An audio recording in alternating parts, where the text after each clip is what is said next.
Agora, como falar, hein? Como cuidar e debater sobre o autismo, os desafios e obstáculos a serem superados? Esse assunto nós vamos falar agora, porque uma obra recém-lançada ajuda, né, a levantar esses questionamentos. A autora, Thaís, e também o médico especialista, Dr. Fábio, estão aqui para falar mais com a gente. Muito boa tarde a vocês dois e obrigada pela vinda desde já.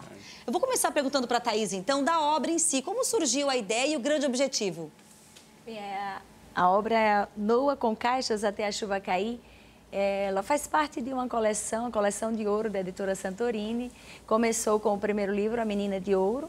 Foi um convite que eu recebi da editora para escrever um livro da literatura infantil, livro de ler e colorir.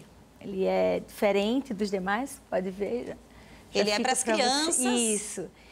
E no primeiro livro nós falamos sobre a síndrome de Lee e nesse agora sobre o autismo. Conta a história de um menino com características autistas, para que as crianças possam observar que todos nós temos diferenças. A criança pintando, colorindo, ela já vai entrando na história, entendendo um pouco mais sobre. Vai entendendo sobre a história. Até porque a gente fala muito em inclusão hoje em dia em sala de aula. Isso. E aí, por que não levar isso à criança também? Porque o professor, ele procura cada vez mais estar por dentro. E a criança no dia a dia, não é? Exatamente. Eu sou professora da rede estadual e também da rede privada. E nós trabalhamos constantemente com crianças com deficiências, crianças bem diferentes. Nós dizemos assim, numa sala de 30 alunos, todos são diferentes. Todos têm deficiências e potencialidades, né? Verdade. Mais aguçadas. Então, falando sobre o autismo, agora nesse lançamento desse livro, nós queremos mostrar que os autistas, eles têm características especiais, peculiares, mas também eles têm potencialidades, se forem bem exploradas, eles podem fazer grande diferença na sociedade.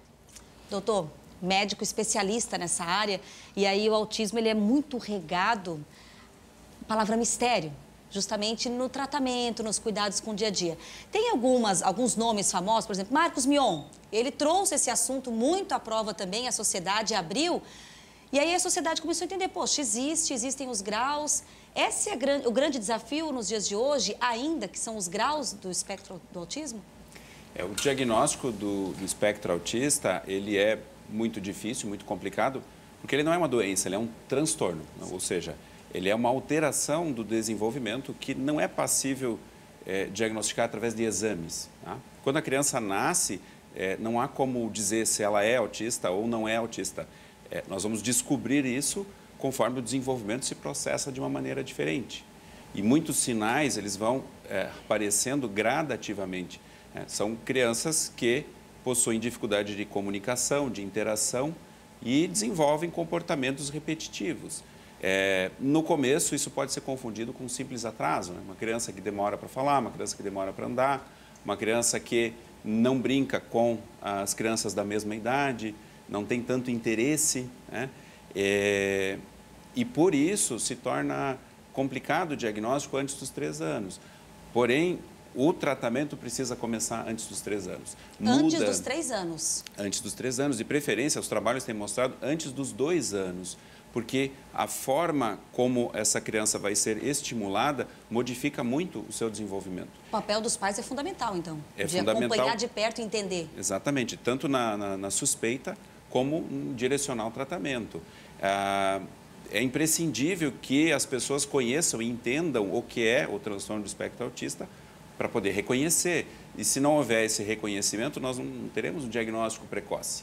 O diagnóstico vai ser feito tardiamente. É claro que sempre há algo que possa ser feito, mas quanto mais cedo, quanto mais precoce e quanto melhor a estimulação realizada, maior a chance de melhor evolução. Agora, doutor, esse estímulo, né?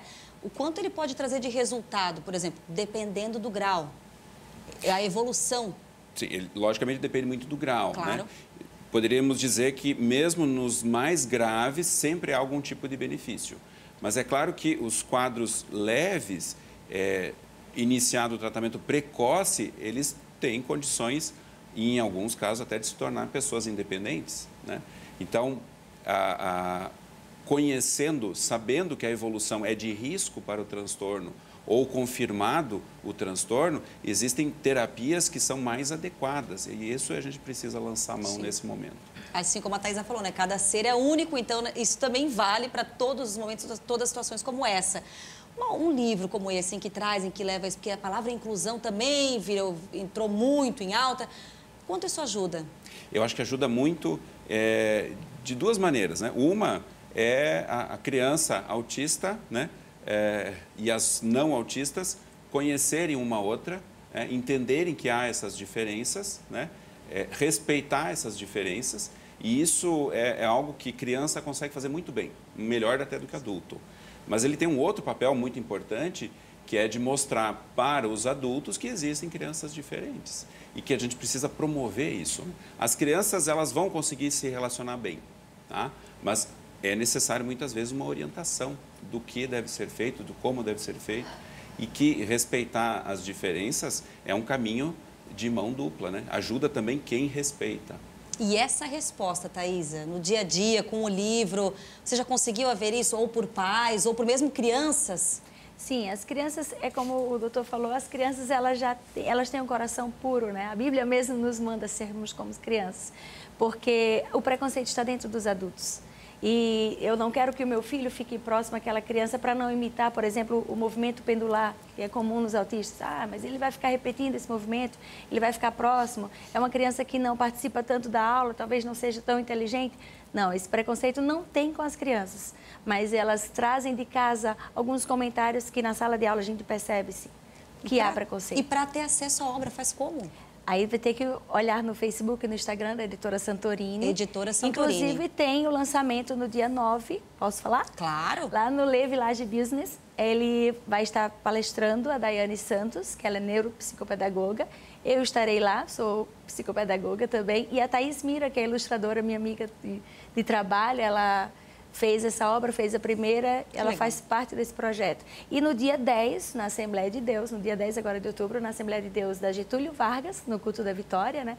O pastor Adriano Bento, ele dirige esse culto, o pastor Sérgio Melchior, nosso presidente, ele permitiu fazer o lançamento durante o culto da Vitória, então às 19h30, do Templo Sede, no dia 10. Um bom dia, dar um lançamento, que já pode conversar com a própria autora, olha que legal, né? Isso, com especialistas que lá estarão, é verdade. Quantas famílias às vezes também estão... Porque também tem isso, né, doutor? Tem famílias que às vezes se fecham, tem aquele medo, aquela ansiedade, vou super proteger. Não, momentos como esse, de abrir, de debater, de ter acesso a um livro como esse, que ajudam à evolução.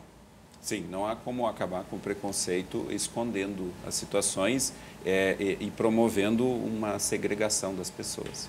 Para a medicina, o grande desafio, sabendo que existe já os diferentes graus, é justamente o tratamento, o diagnóstico, pela sua experiência? Eu acho que o grande desafio é tentar entender o mecanismo real, específico de como ocorre. Nós temos ideia de que existem alterações genéticas envolvidas e existem alterações do ambiente que favorecem a evolução para o transtorno do espectro autista. Conhecer esse mecanismo talvez pudesse nos dar um tratamento além das terapias, né? Hoje em dia não existe uma medicação ou um procedimento farmacológico, médico, que possa tratar todos os casos, né? Existem alguns casos que se usa medicação para problemas específicos, mas conhecendo o mecanismo, né, esse desafio de por que a genética e o ambiente contribuem para manifestar o transtorno do espectro autista, é possível que a gente tenha um tratamento ainda mais efetivo. Tá certo. Muito obrigada pela vinda de vocês. Sucesso, uma obra que realmente venha somar para a vida das pessoas e das crianças, então melhor ainda. Obrigada pela vinda, Obrigada tá? a você.